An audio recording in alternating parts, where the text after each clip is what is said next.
ಎಲ್ಲರೂ ಹೇಳೋದೇನು ಅಂದರೆ ಸಲ್ಮಾನ್ 12 ಗಂಟೆಗೆ ಏನು ಮಾಡ್ತಾರೆ ಅಥವಾ 2 ಗಂಟೆಗೆ ಏನು ಮಾಡ್ತಾರೆ ಇಲ್ಲ 4 ಗಂಟೆಗೆ ಏನು ಮಾಡ್ತಾರೆ, ಅವ್ರು ಏನೇ ತರಲೆ ಮಾಡಿದ್ರು ಯಾರಿಗೂ ಗೊತ್ತಾಗಲ್ಲ ಸರ್ ಅಂತ. ಇದು ಸುಳ್ಳು ಸರ್. 12 ಗಂಟೆ ವಿಷಯ ಅಂತೂ ಶುದ್ಧ ಸುಳ್ಳು ಸರ್. ಯಾಕಂದ್ರೆ 12 ಗಂಟೆಗೆ ನನ್ನ ಸೆಟ್ಟಿಗೆ ತಲುಪೋದೇ ಇಲ್ಲ. ಮತ್ತೇನಾದರೂ ತರಲೆನ ನಾನು ಮಾಡಿದ್ದಿದ್ರೆ ಅದನ್ನು ಮನೆಯಲ್ಲೇ ಮಾಡಿರ್ತೀನಿ. ಮನೇಲಿ ಯಾವುದೇ ಥರ ಸೆಟ್ ಇರೋದಿಲ್ವಲ್ಲ. ಮತ್ತು ಅದು ನಾನು ಯಾವ ಟೈಮ್ ಅಂದರೆ ಅದು ನಾನು ನಿಮಗೆಲ್ಲ ನನ್ನ ರುಟೀನ್ ಏನು ಅಂತ ಹೇಳಿಬಿಡ್ತೀನಿ ಈಗ. ನಾನು ಬೆಳಗ್ಗೆ ಏಳೋದೇ ಸುಮಾರು 5:30-6 ಗಂಟೆಗೆ. ಮತ್ತು ನಾನು ಎದ್ಬಿಟ್ಟು ಅದು 6:30 7 ತನಕ ನಾನು ಕಾಫಿ ಕುಡಿತೀನಿ. ಆಮೇಲೆ ನಾನು ಕಾರ್ಡಿಯೋ ಮಾಡ್ತೀನಿ, ವರ್ಕೌಟ್ ಮಾಡ್ತೀನಿ. ಆಮೇಲೆ ಮೇಲಕ್ಕೆ ಹೋಗ್ಬಿಡ್ತೀನಿ. ಅಪ್ಪ ಅಮ್ಮನ ಜೊತೆ ಸ್ವಲ್ಪ ಸಮಯನ ಕಳೀತೀನಿ. ಅದಾದಮೇಲೆ ಇನ್ನೊಂದು ಸಲ ಕಾಫಿ ಆಗಿಬಿಡುತ್ತೆ. ಮತ್ತು ಈಗಂತ ನಾನು ಸೈಕ್ಲಿಂಗ್ ಅಂತೂ ಮಾಡೋದೇ ಇಲ್ಲ.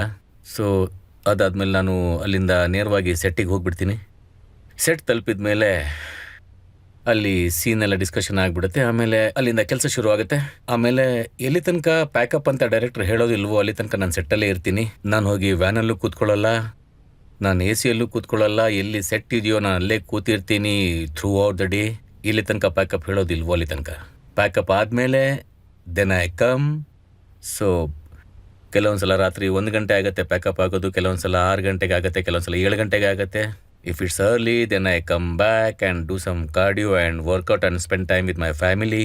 Then I have my time and I go to sleep at about 2:33. And then I again wake up of about 5:30. So I sleep only about 2.5-3 hours. That's it.